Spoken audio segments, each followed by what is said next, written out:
In the video above, I talked about how the FYB system isn't just a collection of articles, videos, and tips. So how exactly is this system different, and why is it the best way to learn how to improve your game? Well, the FYB system is divided into blocks, and a block is like a chapter in a novel. And if you're reading a novel, you can't just jump to chapter 5, for example, because you're not going to know who all the important characters are. You're going to miss out on what was going on earlier in the book, so you're going to jump in and not get the plot. Well, in the same way, you have to start a novel on chapter 1, you have to start the FYB system in block number 1. Because with block number 1, we talk about the fundamentals of the forehand, the backhand, and the serve. The things that all pros do every single time they hit a tennis ball. So we're going to give you some drills you can follow to work your way up to that fundamentally sound forehand, backhand, or serve. But one of the special things we do in block number 1 is we go out to the tennis court and we film players just like you. Club level players, weekend warriors. And what we do is we say, okay, well, this and this and this, whatever, is preventing you from doing the fundamentals correctly. And we explain to those players how they can correct those mistakes, and in turn, if you are making those mistakes, you will figure out and you will know how to correct them as well. In block number 2, we put the tennis racket down, and all we do is focus on footwork. Tennis is obviously a moving sport, and just like there's a technique for the forehand, the backhand, and the serve, well, there's also a technique for how you move around the tennis court. There are specific footwork patterns you need to know and you need to do when you move out to the ball hit and recover back.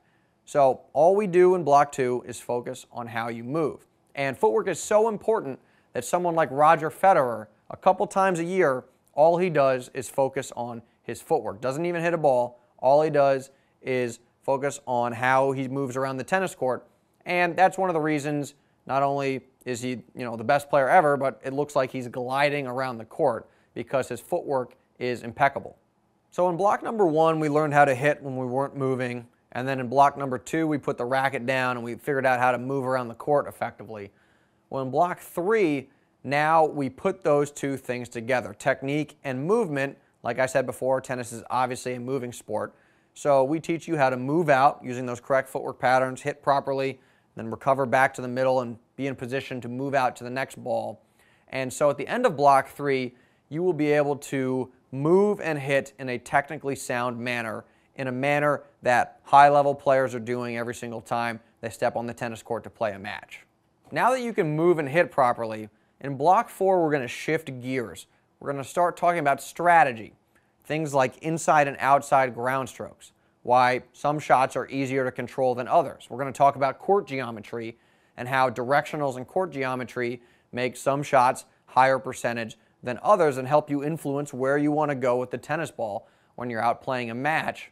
And this section is really important because it serves as the foundation. The concepts in this section are the foundation for the strategies that professionals are using every single time they step on the court. In block 5, we talk about court positioning, where you want to be when your opponent is hitting you the tennis ball. Now in block 4, we learn that some shots are higher percentage than other shots, and because of that, based on where your opponent is hitting the ball, well, that means you probably want to position yourself in one spot versus another. Now, this is also a good example of how the FYB system builds on top of itself, how the concepts we learned earlier serve as the foundation for the stuff we learn later on.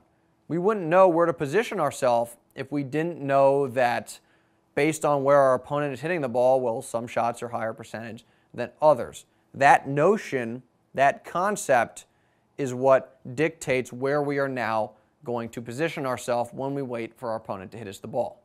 In block 6, we talk about SWOT analysis, which stands for strengths, weaknesses, opportunities, and threats. It's a business term we have adapted to tennis. And what it allows us to do is adapt our strategy, our approach, based on our strengths, our weaknesses, and our opponent's strengths and our opponent's weaknesses. Because the game plan we use every time we step on the court, well, it shouldn't be the same thing. It should change based on what our opponent is good at and what he or she is bad at. So again, that is what we're going to focus on in block 6, SWOT analysis, figuring out how to adjust our strategy based on our opponents. In later blocks, we address other concepts like how to manufacture offensive situations, the reverse forehand, the windshield wiper forehand. what aspects of Fedor's forehand you might want to copy, and so on. But I think our discussion of the first 6 blocks gives you a pretty good idea of how the FYB system works. We talk about a concept and then we add something on top of it and then something on top of that, so it builds on top of the things that came before it. And in this way, we never ask you to do something that you are not prepared to do.